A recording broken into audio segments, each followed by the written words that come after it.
Apakah penegak tatanan seimbang ini dimaksudkan untuk menegakkan keseimbangan budaya? Apakah seperti itu? Jadi keseimbangan yang dibikin Tuhan pada awalnya adalah sebuah keseimbangan yang sangat sempurna. Cuma dalam perjalanan hidup manusia, karena sifat serakah, sifat ego manusia, maka sifat-sifat inilah yang merusak keseimbangan ciptaan Tuhan.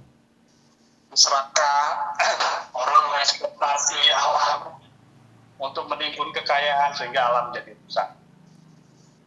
Orang harus mengeksploitasi atau menipu sesama manusia ya, untuk menimbun kekayaan, menyerap kekayaan dari sesama manusia. Ini yang menyebabkan rusaknya ketimpangan, yang menyebabkan timpangnya sistem sosial ekonomi budaya. Jadi akibat ulah manusia, keseimbangan menjadi rusak. Yang diawali dari ketika Adam terhasut oleh bujukan iblis ya, sehingga dia harus keluar dari kehidupan yang seperti kehidupan yang ideal, kehidupan yang ideal. Maka dia menjalani kehidupan yang timpang ya. Sekalipun dia berusaha untuk membalikkan ya, atau membangun kembali keseimbangan, namun proses perwujudan keseimbangan tidak bisa sempurna seperti ketika ada dalam kehidupan surga. Dan kehidupan setelah Adam, keseimbangan semakin lama semakin rusak ya.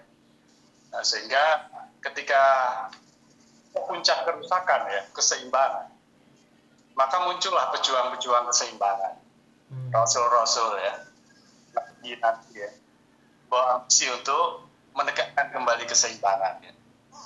Mereka berusaha, berjuang, berjihad membangun tatanan yang seimbang. Meski pada akhirnya terwujud pun nggak akan sempurna seperti keseimbangannya awal ya, ketika Adam masih dalam kondisi di surga. Begitu seterusnya ketika pejuang-pejuang ini meninggal, kondisi ganjur kerusakan keseimbangan kembali terjadi. Muncul nanti rasul-rasul lagi setelahnya, pejuang-pejuang keseimbangan setelahnya. Terus begitu sampai terakhir sebelum kita adalah Muhammad. Dan kita adalah diberi kesempatan sebenarnya sama Tuhan, karena sekarang ini semua ahli, hampir semua masyarakat juga mengakui bahwa keseimbangan sudah hujan rusak saat ini ya. Bukan keseimbangan alam, tapi termasuk keseimbangan sosial, keseimbangan ekonomi.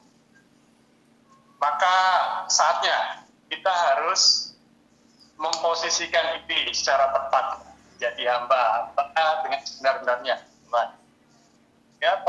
Yang seperti apa hamba Tuhan yang sebenarnya? Jadi kita harus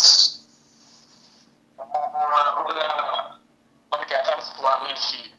Misi itu ya kemarin disepakati sama teman-teman tuh, namanya penegak tatanan seimbang. Nah, mungkin Mas Dedi bisa menambahkan di situ. Monggo, silakan Mas Dedi menambahkan. Ya, jadi begini Pak, ini saya mohon maaf ya, karena saya lihat kok sinyal di saya kadang lambung, kadang putus. Jadi kalau ada terputus mungkin mohon dimaklumi. Yeah. Jadi begini Mas, terkait dengan penegak tatanan seimbang. Jadi sebetulnya kalau tadi prinsip-prinsip yang disampaikan Pak Alim itu sudah jelas ya, bahwa Mas Alim menyampaikan bahwa Allah menciptakan alam ini seimbang. Nah, sehingga dengan demikian pada kenyataannya apapun yang dilakukan manusia, alam ini akan selalu mengikuti perintah Tuhan, akan mencapai satu titik keseimbangan. Ibaratnya begini, ketika manusia membuat kerusakan di muka bumi, maka kehancuran alam menuju pada keseimbangan baru itu pasti akan terjadi. Jadi ada proses yang namanya proses membangun keseimbangan baru dari sisi alam. Otomatis akan terjadi demikian. Demikian dengan sosial dan budaya. Maka sebuah kepastian, sebuah kehancuran peradaban, kehancuran alam, Ini disebabkan karena sosial maupun alam akan mencapai sebuah keseimbangan baru. Nah, tentunya kita berharap keseimbangan nanti, utamanya kehidupan sosial masyarakat ini kembali pada keseimbangan apa yang diajarkan oleh Sang Pencipta, yaitu dan bagaimana kita membangun sebuah keseimbangan berdasarkan apa yang menjadi perintah atau ketentuan Sang Pencipta yang semua sudah diatur sebetulnya.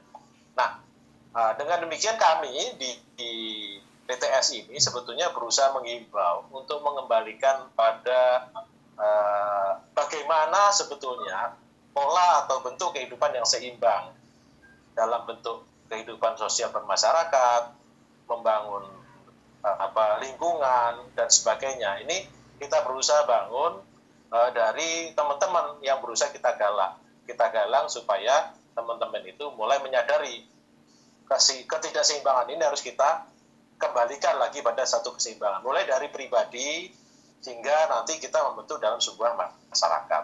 Kira-kira itu yang mungkin bisa saya tambahkan. Mungkin Mas Alim juga mau lebih memperjelas lagi. Mungkin Mas, langkah-langkah yang dilakukan apa ini Mas? Jadi apakah yang dilakukan itu kan yang saya lihat itu kan sering yang share itulah video-video di YouTube itu. Apakah memang cara menegakkan tatanan seimbang itu hanya dengan cara seperti itu? Mengajak orang untuk menyadarkan orang melalui video, apakah hanya itu atau membangun sebuah itu gimana, apa yang dilakukan untuk menegakkan tatanan ini yang tidak seimbang ini untuk menjadi seimbang? Monggo silakan, siapa yang mau menanggapi? Mas Salim, silakan. Ya, monggo Mas Salim.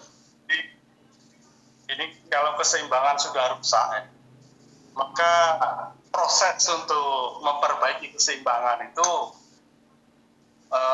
bukan hal yang mudah ya. Dibutuhkan energi yang sangat kuat, perjuangan yang sungguh-sungguh ya, untuk membangun kembali keseimbangan. Meski hasilnya nanti nggak akan sempurna ya seperti keseimbangan di awal. Nah, jadi dimulai ya, kalau setiap rasul-rasul, nabi-nabi dulu selalu menyampaikan misi mereka ya, dakwah mereka. Jadi bersosialisasi, mensosialisasikan gagasan seimbang ya. Nah, itu yang kita coba laksanakan sekarang ini. Jadi keluar kita berusaha mensosialisasikan. Inilah kehidupan seimbang yang sebenarnya itu seperti ini. Gitu. Jadi apa yang kita lakukan selama ini harusnya mengarah pada satu perbaikan keseimbangan, bukan justru semakin merusak. Itu salah satu materi dari sosialisasi kami, berusaha mengajak orang mau berbuat memperbaiki keseimbangan. Tapi di satu sisi secara internal masing-masing dari kita harus membuat komitmen terhadap Tuhan. Artinya kita hamba Tuhan dituntut untuk berkomitmen. Apa komitmen kita? Jadi yang utama tadi esensi dari ajaran Tuhan, ilmu Tuhan adalah seimbang. Maka komitmen kita tambah. Bagaimana kita bisa memperbaiki keseimbangan? Mulai dari diri kita sendiri. Maka ada keseimbangan fisik, ada keseimbangan perilaku. Nah, setelah kita berkomitmen, komitmen ini kan harus kita bina terus setiap hari gitu, agar kita selalu terngiang-ngiang ya. Kalau umat Islam biasanya melakukan sholat ya, dalam rangka membina diri setelah dia berserta ya. Maka sholat ini adalah dalam rangka untuk menguatkan ingatan terhadap ajaran Tuhan. Jadi kita berkomitmen kita agar seimbangan ini benar-benar menjadi bagian dari kehidupan kita sehari-hari. Nah, ini teknisnya bermacam-macam ya. Kita rumuskan seperti apa teknis membina komitmen kita.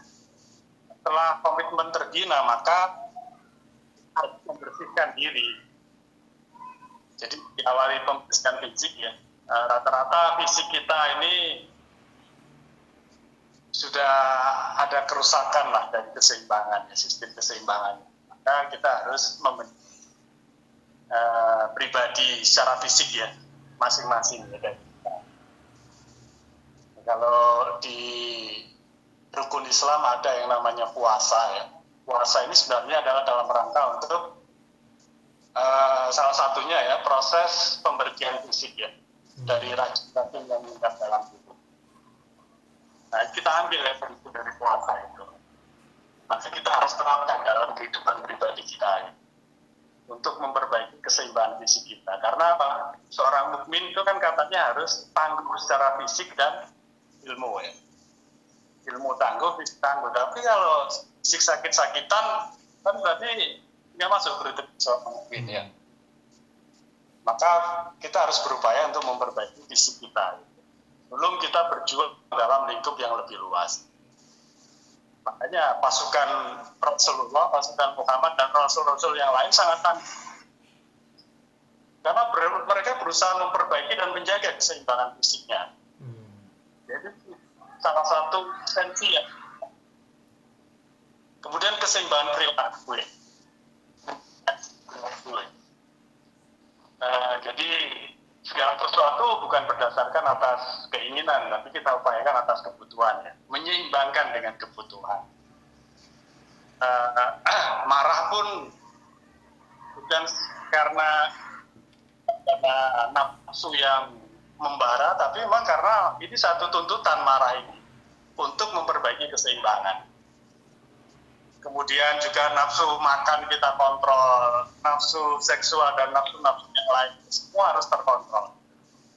Nah, itu proses pembenahan tangan diri.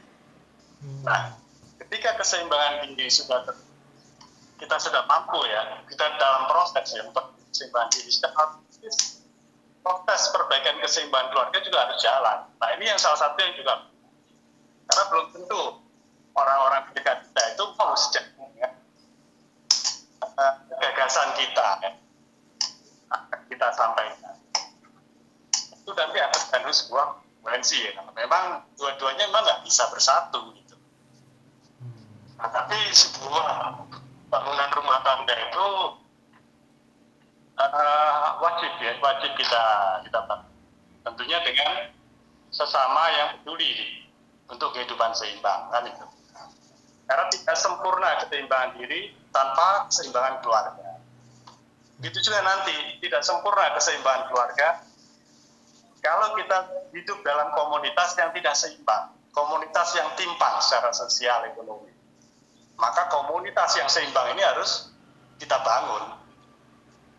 Nah, kita nggak bisa bangun di tempat kita saat ini ya. Kita sesama yang peduli keseimbangan harus cari lokasi di mana kita bisa berkumpul, membangun sebuah manajemen yang seimbang, manajemen kehidupan yang seimbang. Begitu terus berlanjut sampai terwujud sebuah tatanan keseimbangan secara negara, bahkan nanti sampai tingkat dunia kan. Dimulai dari pribadi-pribadi saat ini. Berapa lama ini proses ini? Bisa cepat, bisa lambat tergantung. Karena ruang dan waktu itu wewenang Tuhan. Kalau ruang sudah disiapkan sama Tuhan, kita tinggal masuk menyiapkan, membangun apa yang ada mengisi yang ada di dalam. Nah, Mas Dedi mau menambahkan apa? Monggo, Mas Dedi mau menambahkan. Kira-kira langkah-langkah yang dilakukan apa ini untuk menegakkan ya? Ya, sebetulnya yang langkah awal adalah bagaimana mulai dari pribadi, ya artinya pribadi kita berusaha membangun keseimbangan. Mulai pribadi artinya gaya hidup kita pun juga harus mulai berubah. Ya. Halo? Ya. Lanjut. Halo? Lanjut. Lanjut. Ya. Jadi terkait dengan gerakan menuju kehidupan seimbang ini kita awali dari pribadi.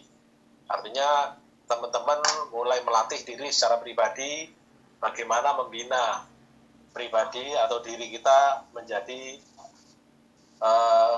manusia yang berusaha membangun keseimbangan baik dalam fisik, kesiapan fisik ya, maupun keseimbangan sosial budaya. Jadi bagaimana kita berperilaku yang seimbang, gaya hidup yang seimbang, cara makan yang seimbang. Kemudian juga bagaimana kita berusaha membangun lingkungan hidup kita di sekitar ini menuju kehidupan yang seimbang. Ya, artinya kita berusaha memanfaatkan apa yang Tuhan berikan di lingkungan kita sebagai sarana yang sudah diberikan Tuhan untuk menjadi pendukung hidup kita. Ya, jadi itu kita mulai dari awal. Kemudian bagaimana nanti kita mulai membangun sebuah kelompok masyarakat, ya, mulai melatih diri. Kelompok masyarakat ini kita awali dari sebuah bentuk usaha sederhana misalnya. Yang dalam usaha sederhana ini diharapkan kita tetap menegakkan prinsip-prinsip keseimbangan di dalam prosesnya atau di dalam tujuannya, harus mengarah pada pola-pola kehidupan yang seimbang. Seterusnya hingga kita nanti berharap bisa membuat sebuah tatanan kehidupan masyarakat yang lebih luas. Itu gambaran sementara, Pak. Mungkin Mas Salim lebih lengkap nanti. Moga Mas Salim. Ya, jadi tahapan-tahapan tadi sudah disampaikan ya, mulai dari keluarga, komunitas, negara sampai dunia. Dan lebih spesifik mungkin ya, kalau kemarin kan sempat muncul gagasan sebuah kampung impian kan ya. Kita mau membangun sebuah tatanan komunitas dalam bentuk kampung. Nah, ternyata lebih spesifik lagi ya, sebenarnya apa yang pernah dibangun oleh Rasulullah dan nabi-nabi yang lain itu adalah sebuah semodel seperti badan usaha. Jadi kata adin yang kita mengartikan sebuah tatanan atau manajemen ya. Ini kalau saya menyimpulkan ini lebih mendekati makna dari sebuah badan usaha. Jadi badan usaha, mengapa harus badan usaha? Jadi badan usaha ini di dalamnya ada prinsip-prinsip profesionalisme. Jadi kalau kita bicara profesionalisme, cara aktivitas yang produktif, itu akan lebih identik dengan badan usaha ya, dibanding dengan institusi pemerintahan, dibanding dengan partai politik, ya, dibanding dengan yayasan atau ormas atau organisasi masyarakat yang lain. Jadi lebih identik manajemen yang profesional dan produktif itu adalah badan usaha.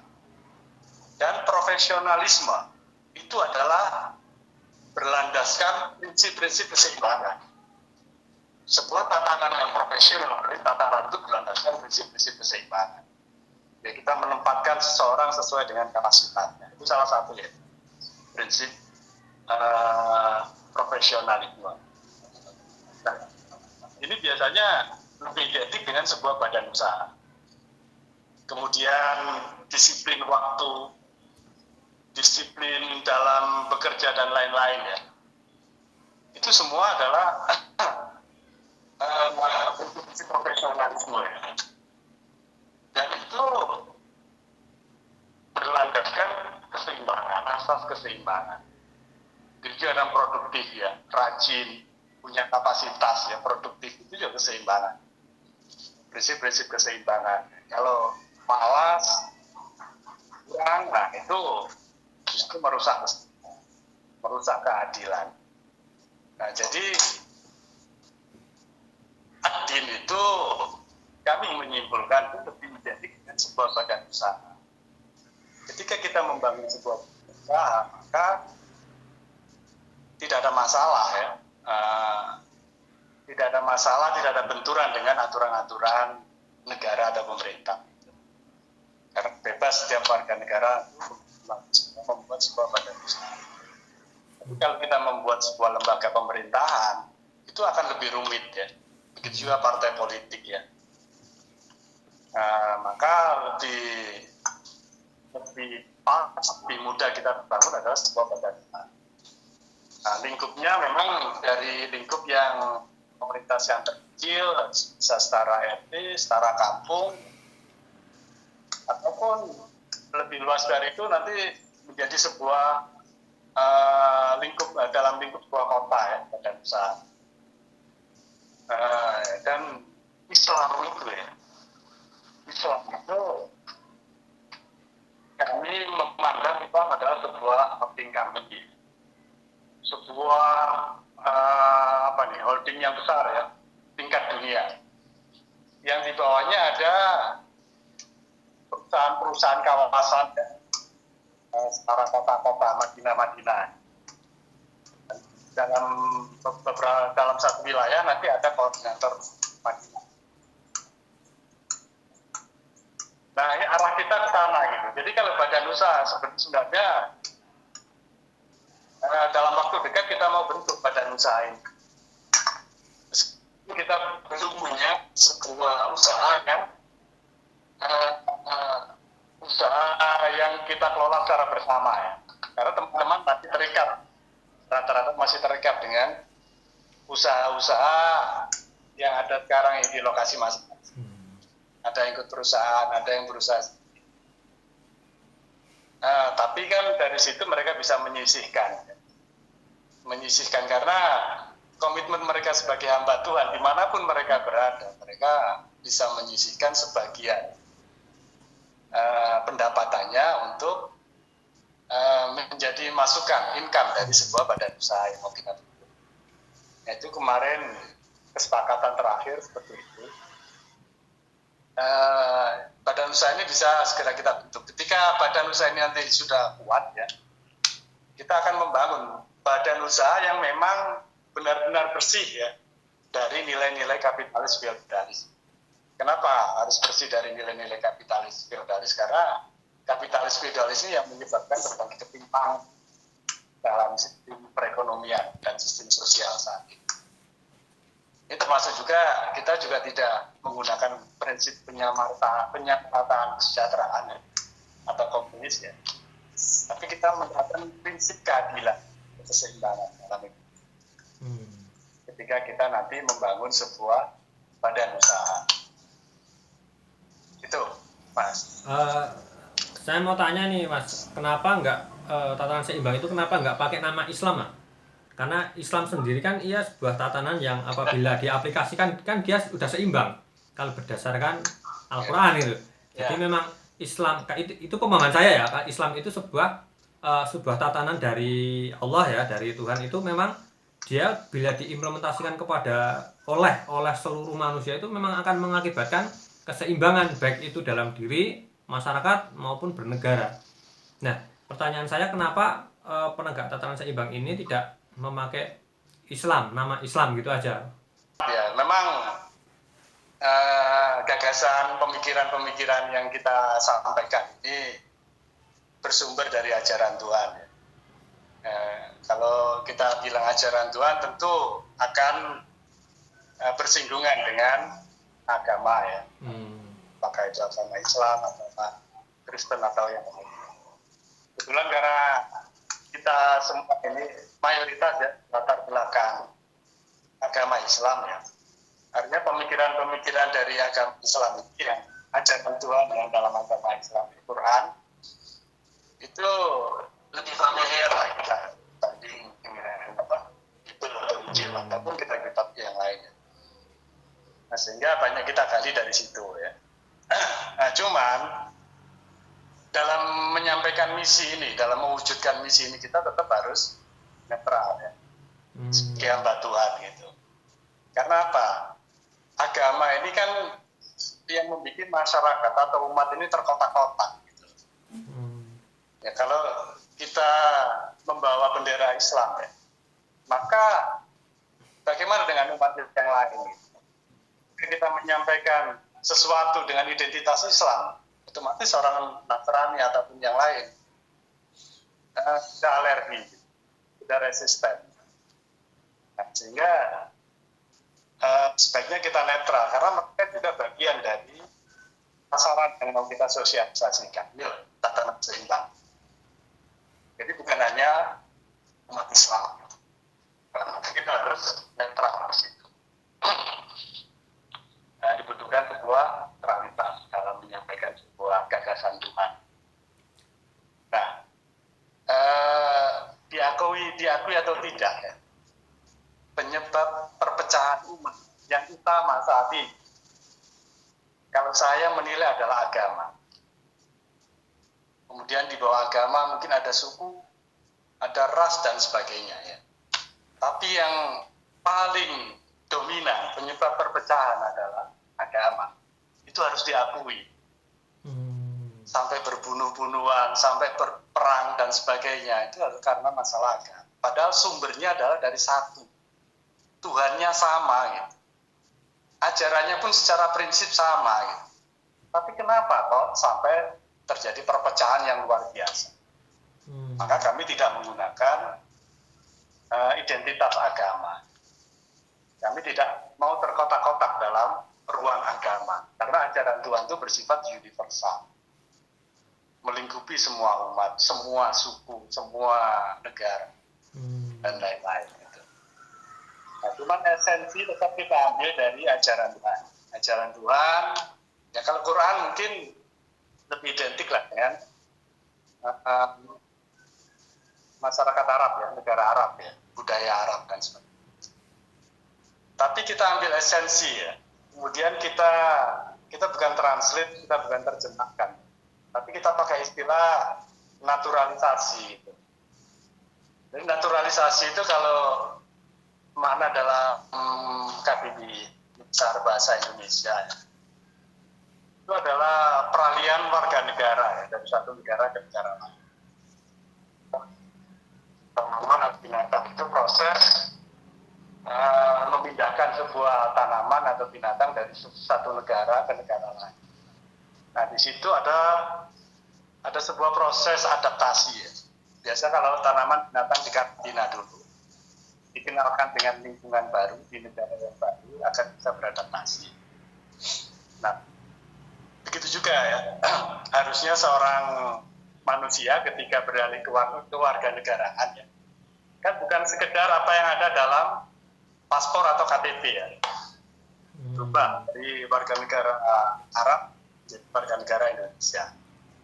Tapi lebih dari itu, yang lebih penting adalah bagaimana budaya-budaya Arab itu bisa berubah menjadi budaya-budaya Indonesia. Jadi ketika seorang beralih warga negara dari Arab ke Indonesia, maka secara bahasa dia harus bicara dalam bahasa Indonesia. Komunikasi sehari-hari ada dalam bahasa Indonesia. Pola makan, menu makan juga menyesuaikan dengan makanan orang Indonesia. Berpakaian pun juga berpakaian dengan pola orang Indonesia. Jadi secara budaya terjadi sebuah proses perpindahan. Jadi bukan hanya status kewarganegaraan, tapi budaya juga mengalami proses perubahan. Nah, begitu juga sebuah ajaran Tuhan ya, Quran yang berbahasa Arab. Mungkin banyak muatan budaya Arab di situ, ya kita naturalisasi menjadi Quran yang sesuai dengan budaya Indonesia. Kita sesuaikan ya, dengan kearifan lokal yang ada di Indonesia, termasuk dalam bahasa dan lain-lain ya. Maka kita ambil esensinya, kemudian kita bikin istilah-istilah yang sesuai dengan esensi tersebut. Seperti tadi kita sampaikan, kita nggak menggunakan lagi istilah syahadat, tapi sebuah sumpah ya, komitmen kepada Tuhan. Kemudian kita nggak pakai lagi istilah sholat, tapi sebuah pembinaan komitmen. Bagaimana komitmen ini agar selalu terjaga. Begitu juga istilah puasa, zakat. Kita pakai istilah pembersihan diri, pembersihan harta kita, dan seterusnya. Nah itu, mengapa kita tidak menggunakan istilah Islam ya, atau tidak menggunakan identitas agama. Monggo Mas Dedi mau paling juga Artinya begini Pak, persoalan kadang-kadang ya gimana ya, kalau kita berbicara agama itu kita berbenturan dengan sebuah keyakinan yang tentunya keyakinan satu dengan yang lain nggak akan pernah bisa dipertemukan itu ya. Jadi keyakinan itu keyakinan yang kadang-kadang saklek dan tidak bisa lihat, wah ini yang lain benar apa salah, enggak. Artinya begini, kita sudah tidak lagi ngomong masalah agama finish persoalan personal. Ya artinya bahwa monggo silahkan, kita tidak melarang orang melakukan ada sholat atau teman-teman kita yang bergabung dengan PTS mau ke gereja silakan. Tetapi pada prinsipnya kita berusaha membangun keseimbangan konsep tatanan kehidupan yang seimbang yang berbasis pada ajaran Tuhan. Yang saya kira secara universal akan sama. Nah persoalan yang bersifat personal ini nggak akan kita pernah benturkan. Terserah sudah teman-teman mau bagaimana. Ya, karena ibarat kita masuk dalam sebuah perusahaan misalnya, tentunya dalam perusahaan itu ada aturan-aturan itu akan harus diikuti oleh pegawai perusahaan tersebut. Nggak peduli dia agamanya apa, ini aturannya begini gitu ya. Perkara dia mau jam sholat silakan, ya silakan. Sholat mau apa silakan, itu pilihan pribadi. Tetapi pada prinsipnya dalam sebuah perusahaan ada ketentuan dan aturan. Sama dengan kita membangun sebuah tatanan kehidupan yang seimbang. Ya, penegak tatanan seimbang ini pada prinsipnya seperti itu. Ya, jadi kita berusaha membangun tujuan bersama. Tujuan bersama yaitu membangun kehidupan yang seimbang, yang adil, yang bisa saling memakmurkan, yang penuh dengan kasih sayang, tanpa melibatkan agama. Ya. Karena kalau ngomong agama, ya berarti ngomong personal. Tetapi kalau nilai-nilai ajaran agama di dalamnya kita adopsi dalam tatanan PTS ini, memang kita berdasarkan itu konsepnya gitu ya. Dengan semua agama yang punya tujuan yang sama. Mungkin gambaran saya begitu. Mungkin bisa lebih pertegas oleh Mas Salim mungkin. Nah, berarti nilai-nilai dalam penegak tatanan seimbang itu diambil dari semua agama ya? Nilai-nilai yang mau disosialisasikan itu iya. Cuman karena kita ini background-nya ini Muslim ya, kita lebih paham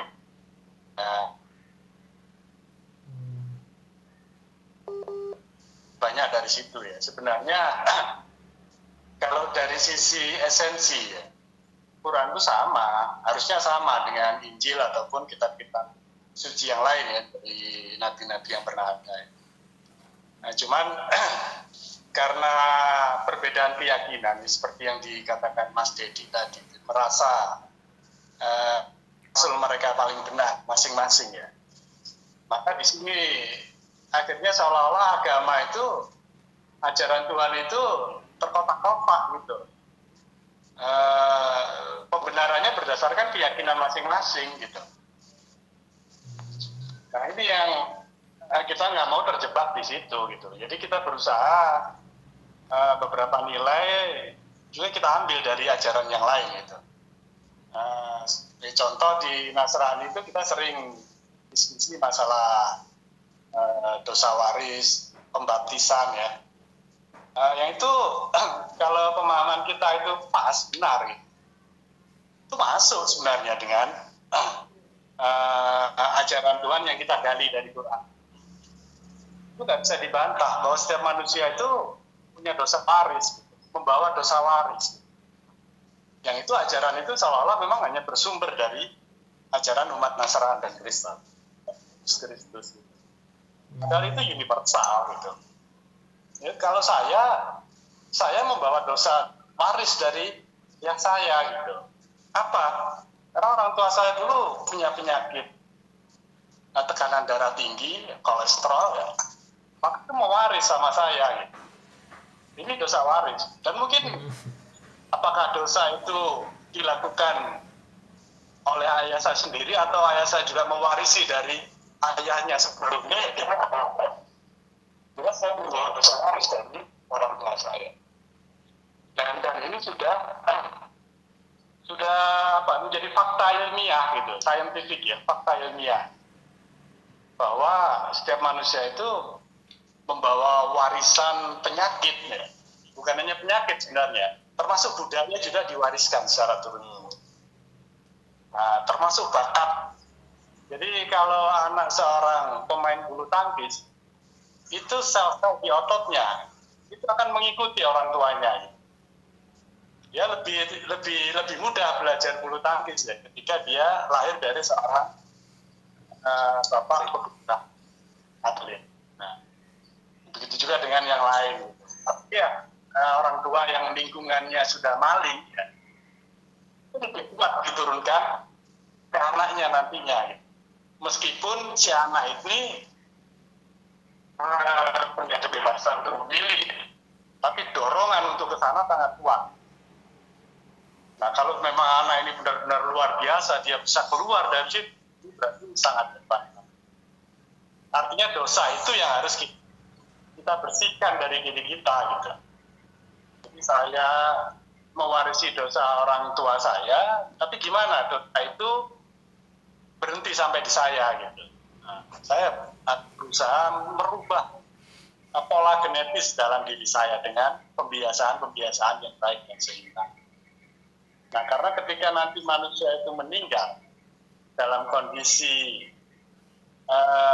melekat perilaku-perilaku yang tidak seimbang, itu akan terbawa, kita akan dibangkitkan.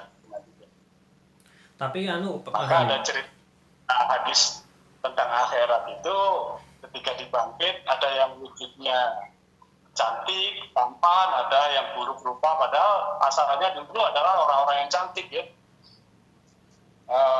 Setara artis-artis ya, ketika dibangkit berubah jadi sosok yang buruk dan menakutkan. Berarti sudah ada perubahan genetis dosa sampai ke akhir. Itu deh. Silakan Mas Edi, kalau mau menambahkan. Mas, saya jadi bingung nih Mas. Jadi kalau menurut Mas Alim itu penegak tatanan seimbang itu berarti penyakit itu adalah dosa tadi yang dijelaskan, seperti darah tinggi tadi. Nah, pertanyaan saya, bukankah manusia itu ketika lahir itu dalam keadaan suci, dalam keadaan fitrah? Kenapa dia membawa dosa dari orang tuanya? Itu seolah-olah bertentangan itu Mas Alim. Setuju nggak Mas Alim ketika dikatakan bahwa setiap manusia itu lahir dalam keadaan suci, hamba budaya, dan tidak membawa apa-apa, dosa warisan itu nggak ada kalau dalam konteks suci di situ? Gimana menanggapi itu Mas Alim? Atau Mas Dedi monggo menanggapi. Jadi yang dimaksud kesalahan apa nih? Kesalahan dalam arti sebuah perilaku yang salah yang harus terkena sanksi hukum ya. Seorang yang lahir itu memang dalam kondisi bersih, tidak punya cacat secara hukum.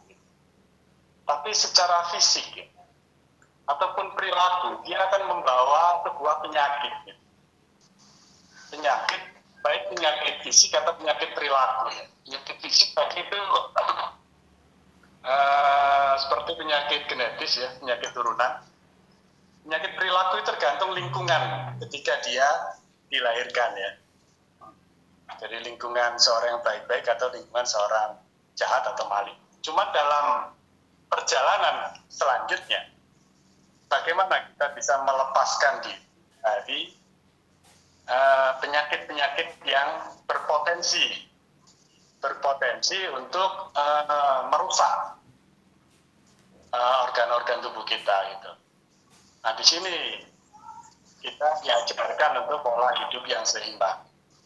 Jadi bukan berarti penyakit ini tidak bisa berubah, bisa.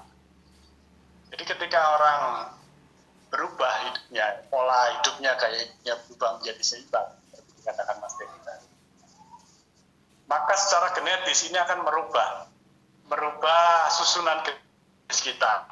Yang tadinya banyak cacat, ada sebuah perbaikan menjadi proses genetis yang sempurna. Dan itu sudah menjadi fakta ilmiah bahwa penyakit turunan itu ya, itu memang ada gitu. Jadi penyakit turunan itu dosa ya? Penyakit sama dengan dosa itu ya Mas?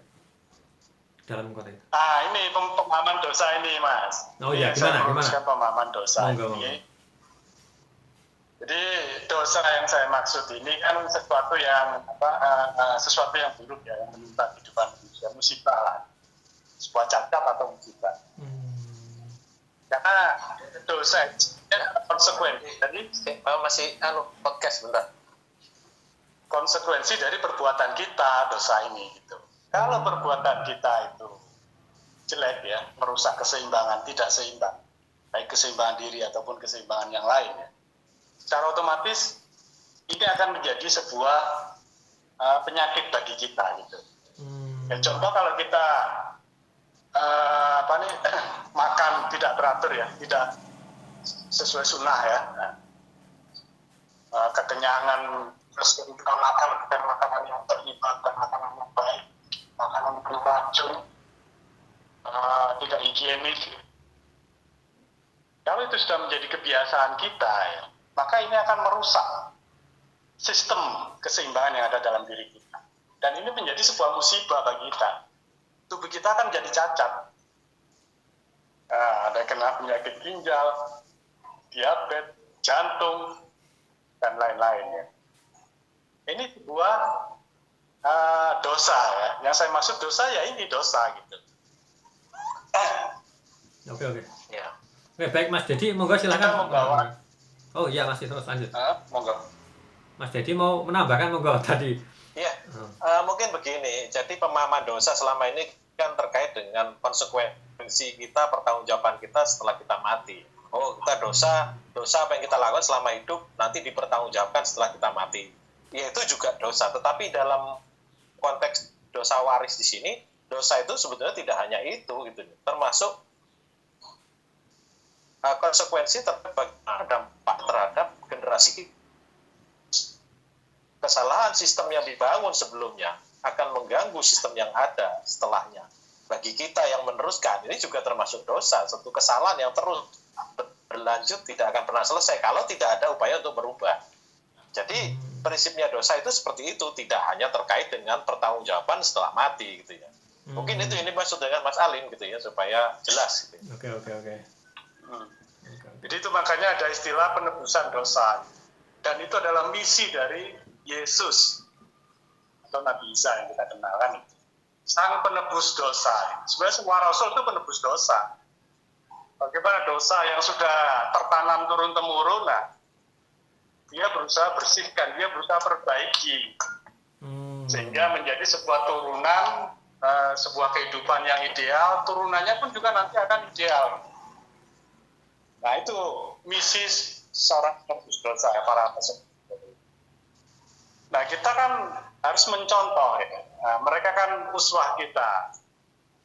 Ya kita juga harus jadi penebus dosa gitu. Kalau sekarang kita berada dalam kondisi yang sistem yang sangat tidak seimbang dengan berbagai penyakit yang luar biasa ya, tubuh yang sangat rentan, ini harus kita perbaiki. Artinya kita juga membawa misi menebus dosa gitu, memperbaiki dosa-dosa yang sudah tertanam secara terus. Itu nanti ada konsekuensi seperti dikatakan Mas Dedi nanti di pengadilan Tuhan. Gitu. Apa yang sudah kamu lakukan selama hidup gitu, membiarkan rusak keseimbangan atau memperbaiki kan?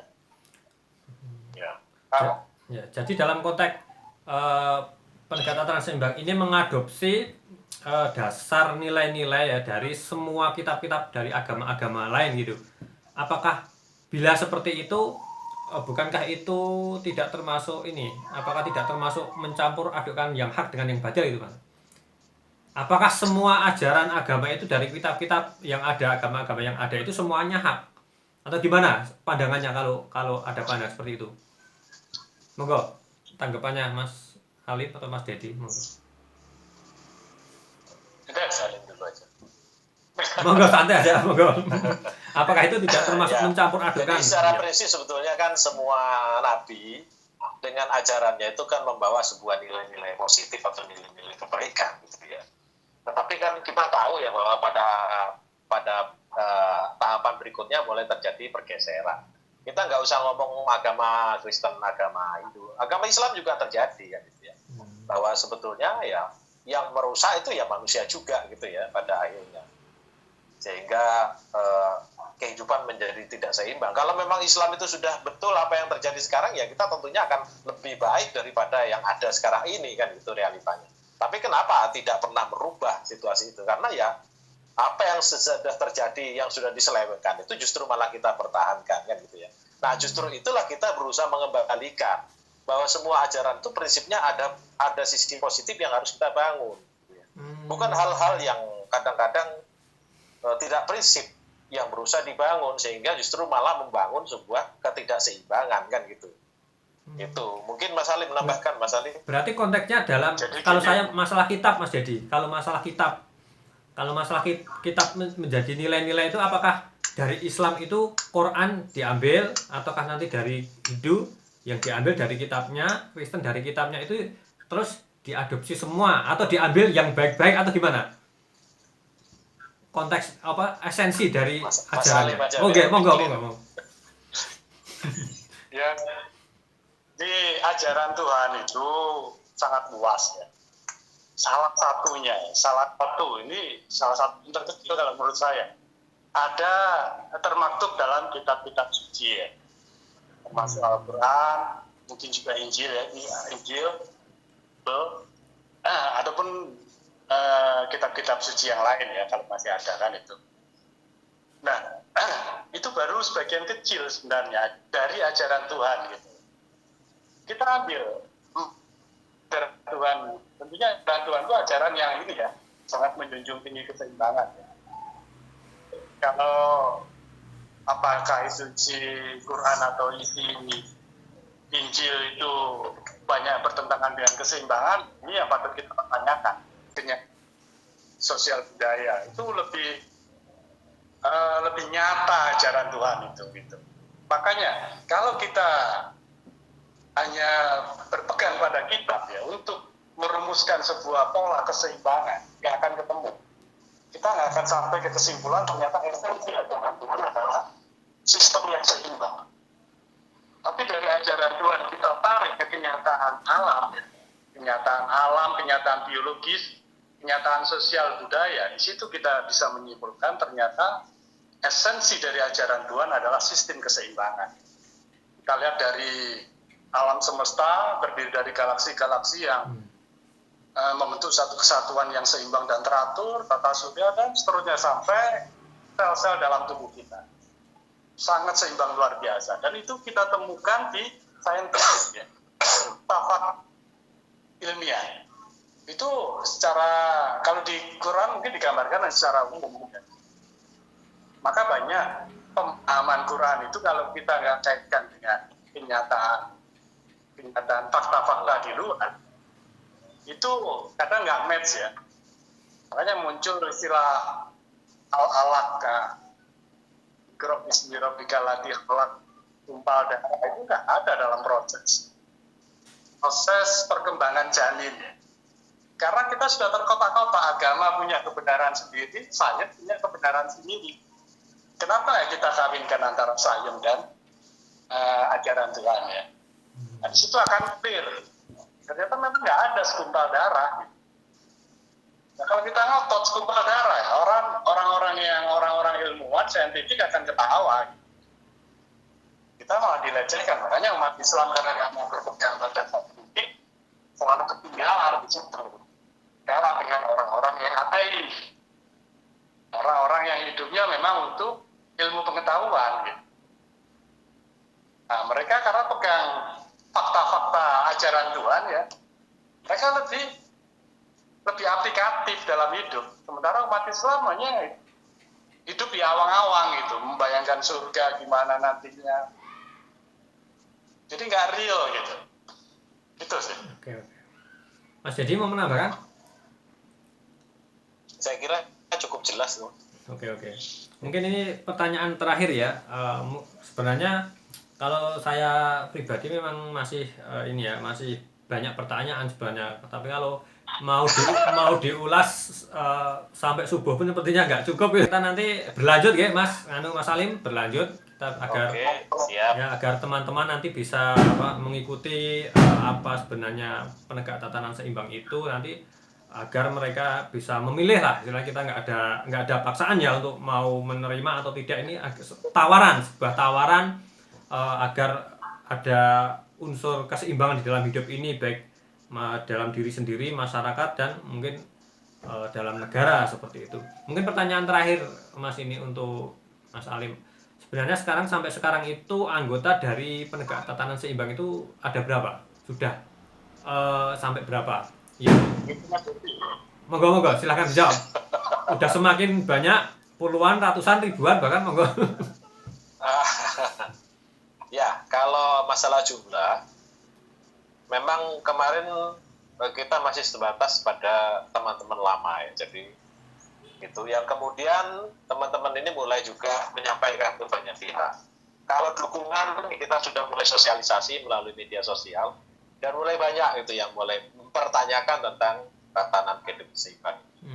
Jadi memang kita berangkat dari tadinya teman-teman ngaji ya terus terang, kemudian lebih luas lagi kita menggandeng teman-teman yang sepaham yang sudah kita sampaikan gitu ya, teman-teman kuliah, teman-teman sekolah gitu ya. Ini mulai kita bergabung. Nah, cuma memang mungkin ini ketika bisa menjadi lebih besar, ketika mungkin ada tahapan selanjutnya ketika kita mulai bisa membuktikan pada sebuah sebuah konsep pilot project-nya dalam bentuk sebuah unit usaha misalnya yang kecil, kemudian ini bisa berjalan. Nah, mulailah kita menyampaikan pembuktian ilmiah dari konsep PTS ini secara nyata gitu ya, bukan hanya secara teori. Itu yang mungkin nanti harapan kita ke depan lebih jauh seperti itu. Itu Pak, sementara Pak. Jadi jumlahnya berapa? Puluhan? Ratusan? Sekitar berapa? Mas Alim yang lebih tahu. Jadi kita punya jaringan sendiri-sendiri. Oh, jaringan sendiri-sendiri. Mas Alim mungkin yang tahu iya. di sana, yang teman-teman di sini gitu ya. Kita kan kita nggak pernah menghitung secara kuantitas ya. Karena nilai keseimbangan ini ya, kalau mau kita wujudkan kan butuh energi yang luar biasa. Gitu.